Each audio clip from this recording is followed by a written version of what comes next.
Почитувани граѓани, колеги пратеници, исто како и вчера, колега Ѓорчев, имам задоволство на оваа тема со вас да полемизирам. Гледам, спремни сте.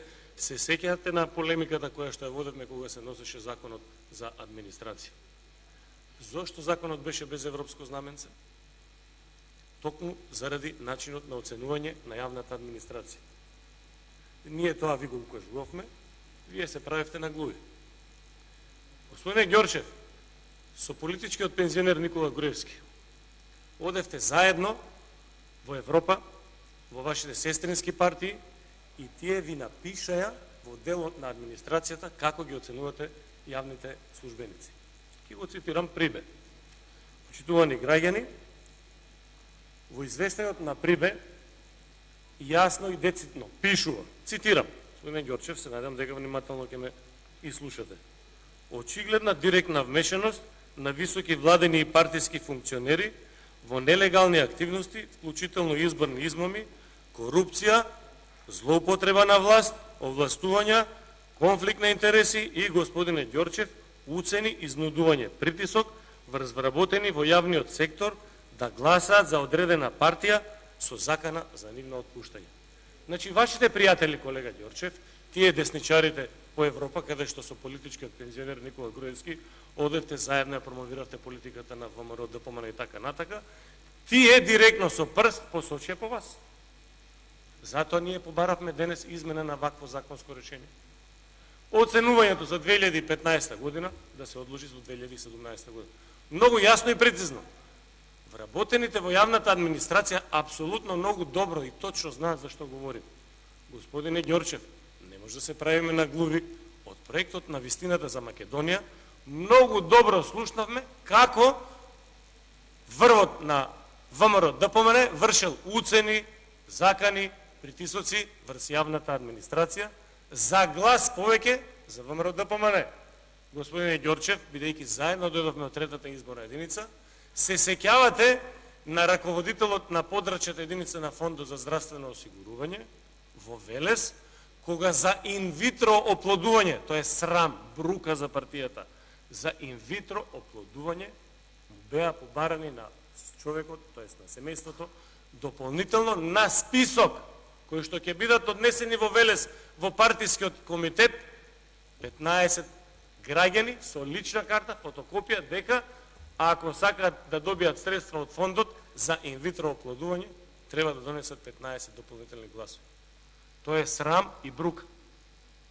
Се сеќавате, господине Ѓорчев, колеги пратеници, а се надевам тука една од присутните колешки пратенички добро ја познава личноста која што сега ќе ја споменам, нема да му го спомнам името, исто така од проектот Вистината за Македонија, од така наречените бомби на опозицијата, кога, господине Ѓорчев, замислете, за локалните избори со метла шетал по канцелариите и им се заканувал на вработените дека ако не гласаат за Жерновски, ќе бидат избркани од работа.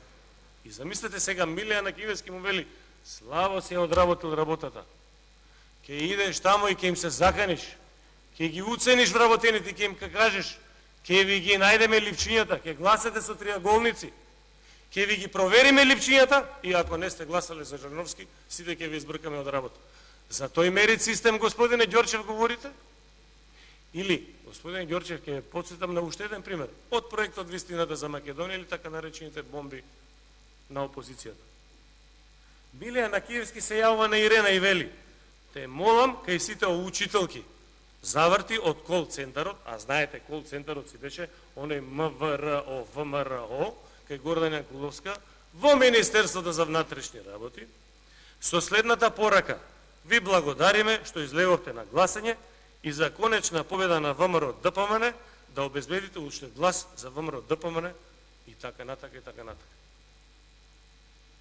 Господине Ѓорчев, целата ваша заложба денес ви паѓа во вода, на вас и на вашите колеги пратеници. Таков класичен притисок врз администрацијата нема никаде во Европа. За глас повеќе за ВМРО ДПМН. И уште еднаш ќе се навратам на извештајот од Прибе.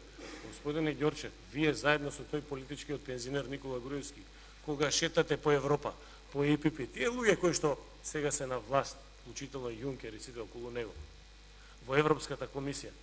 Тие ви напишале дека се работи за злоупотреби на власт во врвот на ВМРО-ДПМН. Класични притисоци, уцени и закани. Одам уште еден пример. Понатаму, господине Ѓорчев, колеги и пратеници. Ке ве подсетам, многу добро знаете, си ги преслушувавте лентите, убеден сум, сигурно. Сте сакале да знаете какви злоупотреби вршеле функционерите од ВМРО-ДПМН. Кога? Во бомбата 12, еве ве подсеќам уште еднаш за да не лудите по интернет, во бомбата 12,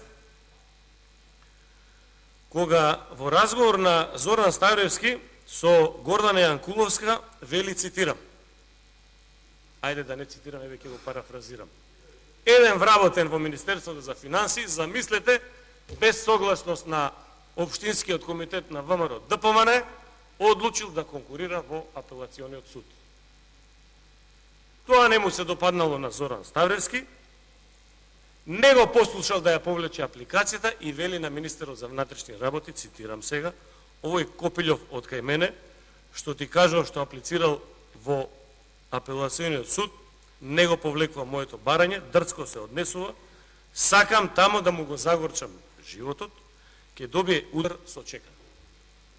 Дали е нормално, господине Ѓорчев, колеги пратеници, да имаме вакви небулозни состојби во Република Македонија?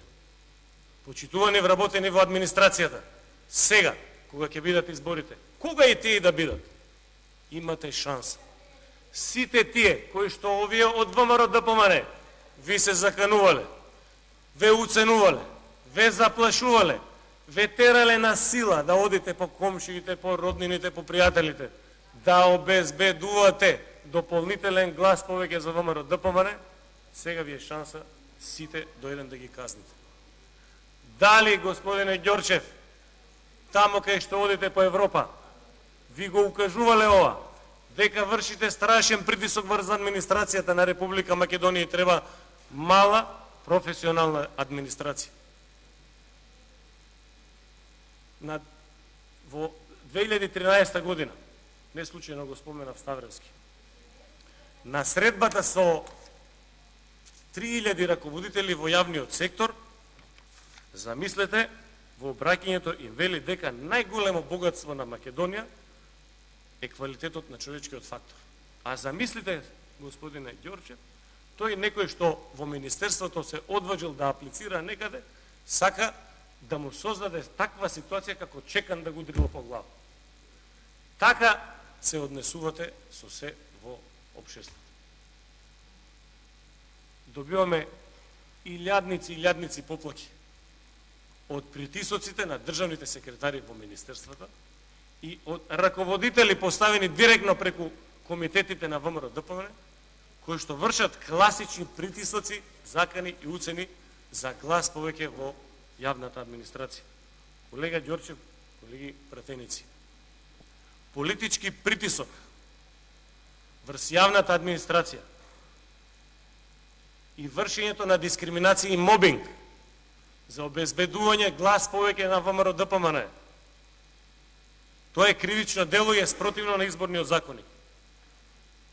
Таков избирачки процес, господине Ѓорчев, уште еднаш нема да ви дозволим. Ние, како опозиција, ќе бидеме доследни до нашите барања. Изборниот процес мора да биде совршено кристално чист. Ама, господине Ѓорчев, и администрацијата мораме да ја ослободиме од притисок. Таја самата ќе каже на изборите дали проектите на ВМРО-ДПМН, дали политиката на ВМРО-ДПМН, дали политиката на политичкиот пензионер Никола Груевски е исправни и ќе го дадат гласот за тие што сметаат дека треба да го гласат, а тоа е согласно уставна загарантирана категорија. Изборите мора да бидат фер и демократски. И уште еднаш, почитувани и вработени во администрацијата, со ова наше законско решение, кое што ВМРО-ДПМН нема да го одобри, бараме одлагање на оценувањето за 2015 година, кое што е вршено под притисок. Ете, тоа го бараме и ве повикувам уште еднаш на вашиот разум и на совеста. Оставете го политичкиот пензионер Никола Груевски.